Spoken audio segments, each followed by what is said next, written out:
निसंदेह आज तलाक के मुकदमे, दहेज, अत्याचार, घरेलू हिंसा के मुकदमे वो बहुत सारे 98% फंसाने के लिए क्या जाता है। निसंदेह आपकी बात से हम सहमत हैं। बच्ची का ब्याह हुआ और उस ब्याह के बाद में सुबह से लेकर शाम तक कई घंटों तक वार्तालाप चलता है उस माँ से, यानी कि उसका पूरा ससुराल का संचालन ही उसकी माँ के द्वारा होता है। ऐसे बहुत सारे केसेस देखे गए और ऐसे जहाँ पे ऐसी स्थितियां पैदा होती हैं वहां पे निसंदेह वो कोर्ट के बीच में जाती हैं, वो थाने मुकदमे होते हैं। आज ये जो नारियों के सम्मान में नारी को नारायणी मान के जो आप सम्मान कर रहे हैं कि मातृशक्ति है, ये जगत निर्मात्री है और हम नमन करते हैं संपूर्ण इस धरा की मातृशक्ति को, जिनकी बदौलत आपने हर मिनट एक जिंदगी प्रदान करती हैं। निवेदन करूंगा धर्मपाल जी गांधी को कि आप अपना प्रिंसिपल मैम जो आज के इस कार्यक्रम की अध्यक्षता कर रहे हैं, इनके उद्बोधन आपको देने हैं और आप इस कार्यक्रम समापन की घोषणा भी करें और सभी का धन्यवाद और आभार ज्ञापित करें। माननीय धर्मपाल जी गांधी। सभी को अंतर्राष्ट्रीय महिला दिवस की हार्दिक शुभकामनाएं। आज आदर्श समाज समिति इंडिया के कार्यालय में अंतर्राष्ट्रीय महिला दिवस पर आयोजित इस कार्यक्रम में पधारे हुए सभी महानुभावों का, मातृशक्ति का मैं हार्दिक अभिनंदन करता हूं। और मैं आपको बताना चाहूँगा कि ये अंतर्राष्ट्रीय महिला दिवस की शुरुआत कहाँ से हुई। ये लगभग आज से 125 साल पहले हुई। देखिए, काफी समय से नारी शक्ति को दबाया गया और नारी शक्ति के रूप में उभरी भी है। ये एक सैनिक आंदोलन से निकला हुआ दिवस है। 1908 के आसपास से यूरोप के देशों में महिलाएं काम पे जाती थी, उनका शोषण होता था और जब शोषण अत्यधिक होने लगता है तो वो पुरुष हो चाहे महिला हो, वो क्रांति की राह अपनाएगा। तो ये वहां से इसकी शुरुआत हुई, धीरे धीरे अन्य देशों में भी और भारत में भी महिला क्रांति की, महिला उत्थान की शुरुआत हुई और इस दिवस को अंतर्राष्ट्रीय महिला दिवस के रूप में मनाया जाने लगा। इस दिवस को मनाने का तात्पर्य ये है कि जो अच्छा कार्य कर रही हैं महिलाएं वर्तमान में, उनको सम्मानित किया जाए, उनको सम्मान दिया जाए और उनसे प्रेरणा ली जाए। इसके अलावा विशेष बात यह है कि जिन महिलाओं ने विकट परिस्थितियों में नारी उत्थान और नारी आंदोलनों को आगे बढ़ाया और मानवाधिकार के साथ महिलाओं के अधिकार की बात की और अधिकार भी दिलाए। मैं कह रहा हूं कि कई देशों में पुरुषों को वोट डालने का अधिकार था लेकिन महिलाओं को नहीं था। वो देश आज अग्रणी है, विकसित है, विकासशील है, वहां भी नहीं था। हमारा देश आजाद हो गया तब तक भी नहीं था वहां पे, ये बता दूं आपको।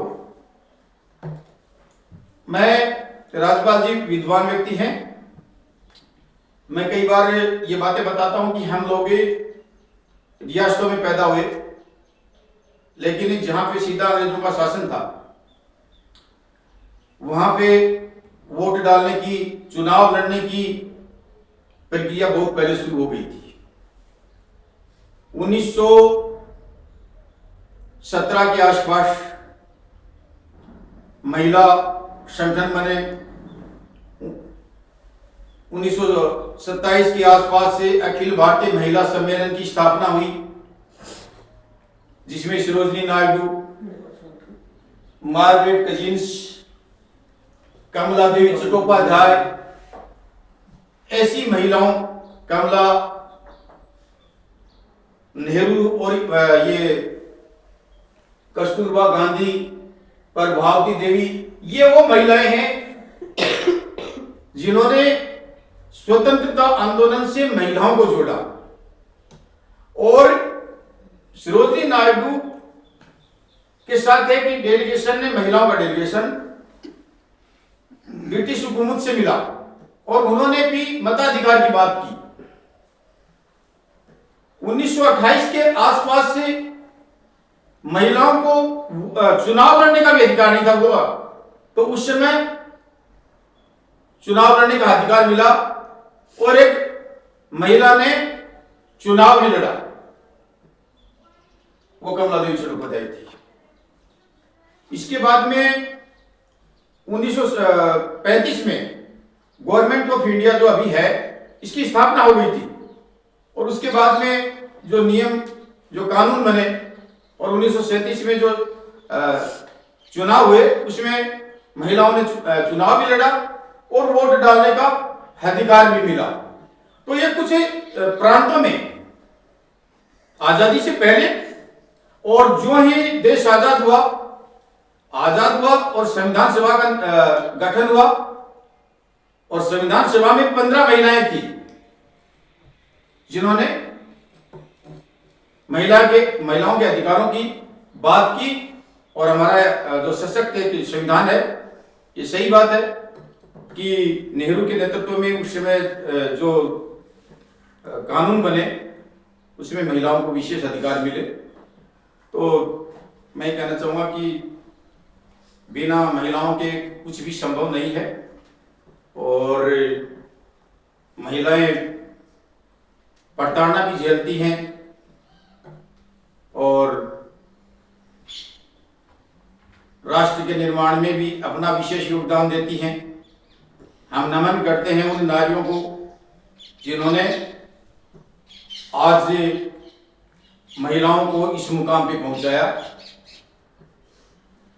इस कार्यक्रम में आज जो सम्मानित हुई हैं उनको भी मैं धन्यवाद देना चाहूँगा, जो इस कार्यक्रम में पहुँच के आपने हमारे कार्यक्रम की शोभा बढ़ाई और आदर्श समाज समिति इंडिया द्वारा सम्मानित होने का गौरव प्राप्त किया और हमें भी आपको सम्मानित करने का मौका दिया। देश और दुनिया में जो भी जितने बड़े बदलाव हुए हैं वो 19वीं और 20वीं सदी में हुए हैं। इससे पहले हालात बहुत बुरे थे और उस दौर में जो महिला या पुरुष जो जिन्होंने मानवाधिकारों की बात की, उन्हीं का ये परिणाम है आज ये दुनिया इतनी सुंदर है और इसको सुंदर ही बनाए रखना है। ये बात सही है कि कुछ लोगों की वजह से प्रदूषण फैल रहा है, अत्याचार और अपराध बढ़ रहे हैं, लेकिन सभी लोग बुरे नहीं हो सकते।